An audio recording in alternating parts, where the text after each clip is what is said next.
باورت میشه هما دلم واسه این گوشه کنایه‌هاتم تنگ شده بود.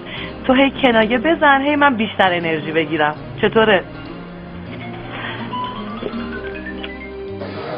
من سلام عرض میکنم خدمت شما.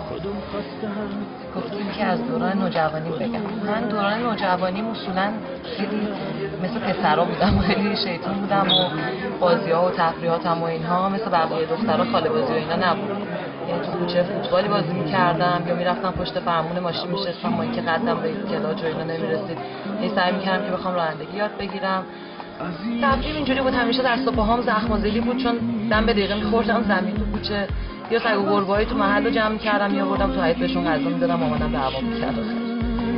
میترسم چون دلم بی‌اعتماده به احساسی که بی تأثیر میشه، نه این که عاشقی حال خوشی نیست، نه این که زندگی بیشت میشه، فقط کاش بین این حسای مبهم بفهمم آخرش چیش میشه.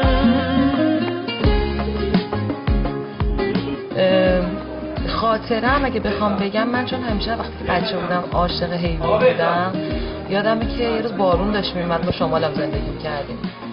من شروع کردم گریه کردن یه ساعت که گوسفندا کفش ندارن بپوشن الان تو این بارون، به مامانم و بابامی که باید بریم کفش بخریم واسه این گله گوسفند کوچه. میگفته اتفاقیه که گاهی نمیفته و میفته، حس یخ زدن تو آتیش، حال سوختن تو سرما، تو بیداری یه خیاله یه حقیقت تو رویا، تو فکرش نیستیم و پیداش میشه، ولی وقتی که از مدرسه‌ام خیلی فراری بودم. البته بعدا درسم خیلی خوب شد، ولی یه قرارش توصیه‌ای بکنم به بچه‌های نوجوان اینه که اگر چیزی به در مادر میگن چشم بسته بعضی وقتا بگین باشه، نمیخواد تحلیلش بکنی، نمیخواد باشون بحث بکنی، چون تا جایی که من دیدم و فکر کنم خیلی عزیزان دیگه دیدن 90% دارن درست میگن و این چیزی که بعدا در آینده متوجه میشه.